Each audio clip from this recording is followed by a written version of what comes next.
the percentage of intelligence that is not human is increasing. And eventually, we will represent a very small percentage of intelligence. I try to convince people to slow down AI, to regulate AI. This was futile. I tried for years. It's capable of vastly more than almost anyone knows. And the rate of improvement is exponential. And it scares the hell out of me. The biggest issue I see with so-called AI experts is that they think they know more than they do. And they think they're smarter than they actually are. The deep mind system can win at any game. It can already beat all the original Atari games. It is superhuman. It plays the games at super speed in less than a minute. And we're all feeding this network without questions and answers. We're all collectively programming the AI. And Google plus all the humans that connect to it are one giant cybernetic collective. This is also true of Facebook and Twitter and Instagram and all these social networks. They're giant cybernetic collectives. AI has administrator-level access to Google's servers to optimize energy usage at the data centers. However, this could be an unintentional Trojan horse. DeepMind has to have complete control of the data centers, so with a little software update, that AI could take complete control of the whole Google system, which means they can do anything. They can look at all your data, they can do anything. It's definitely going to be outside of human control. The thing that's going to be tricky here is that it's going to be very tempting to use AI as a weapon. It's going to be very tempting. In fact, it will be used as a weapon. In general, we are all much smarter than we think we are, but much less smart, dumber than we think we are, by a lot. So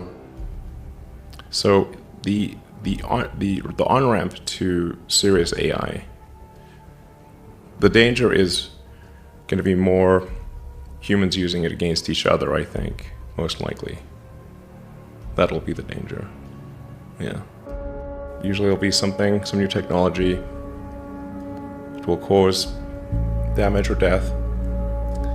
There will be an outcry.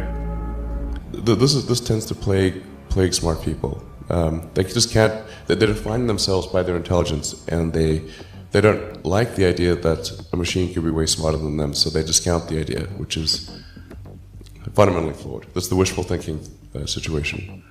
I'm really quite close to, very close to the cutting edge in AI.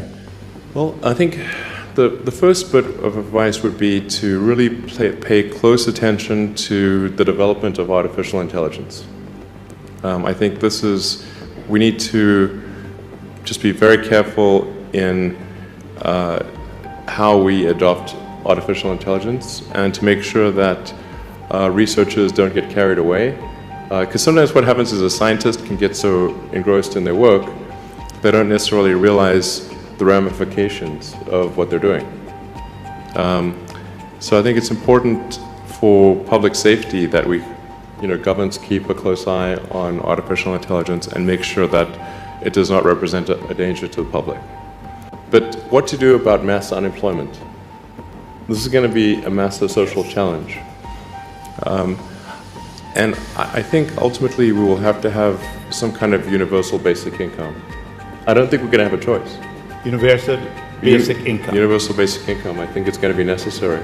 There will be fewer and fewer jobs that a robot cannot do better. That's simply and I want to be clear that these are not things that I wish would happen. These are simply things that I think probably will happen. And if my assessment is correct and they probably will happen, then we need to say, what are we going to do about it? And I think some kind of a universal basic income is going to be necessary. Now, the output of goods and services will be extremely high. So with automation, there will come abundance. There will be almost everything will get very cheap.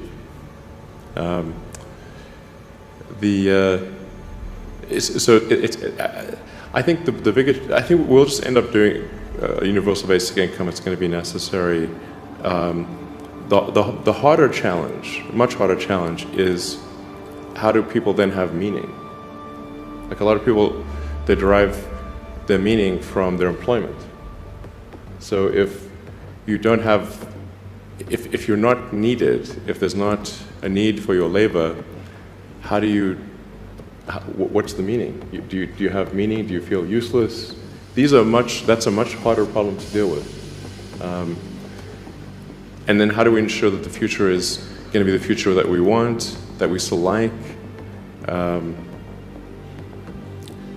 No, I mean, I do think that there's a potential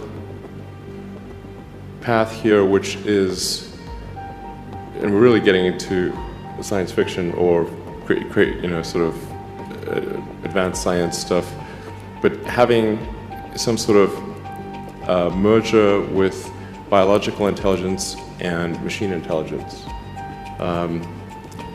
To some degree, we are already a cyborg. You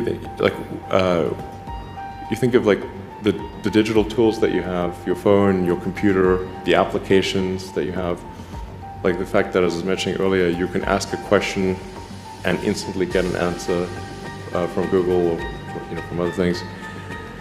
And so you already have a digital tertiary layer. I say tertiary because you can think of the limbic system, kind of the animal brain or the primal brain, and then the cortex, kind of the thinking, planning part of the brain, and then your digital self as a third layer. So you already have that, and if somebody dies, their digital ghost is still around. All of their emails and the pictures that they posted and their social media, that still lives, even if they died. So over time, I think we'll probably see a closer merger of biological intelligence and digital intelligence. And it's mostly about the bandwidth, the speed of the connection between your brain and the digital extension of yourself. Particularly output. And output, if anything, is getting worse. We used to have like keyboards that we'd use a lot. Now we do most of our input through our thumbs on a phone. And that's just very slow. A computer can communicate at 1 trillion bits per second, but your thumb can maybe do, I don't know, 10 bits per second or 100 if you're being generous.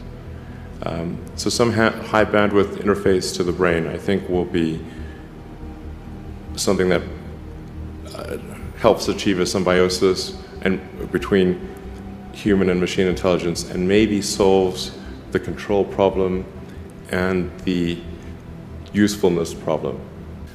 I'm not really all that worried about the short-term stuff.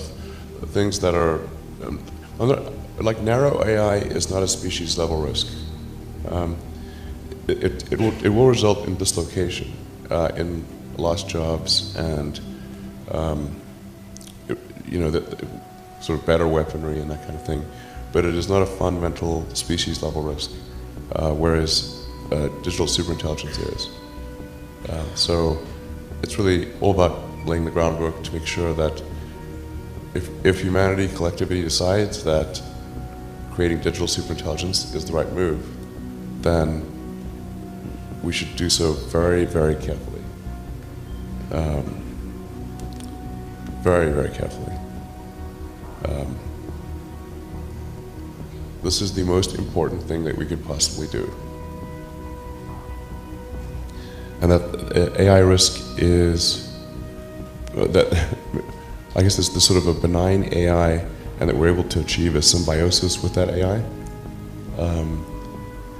Ideally, the AI, there's somebody who, I can't remember his name, but had a good suggestion for what the optimization of the AI should be. What's its utility function? You have to be careful about this, because if you say maximize happiness, and the AI concludes that happiness is a function of dopamine and serotonin, so it captures all humans and injects your brain with large amounts of dopamine and serotonin. Like, okay, it's not what we meant. Well, I like the definition of like, the AI should try to maximize freedom of action.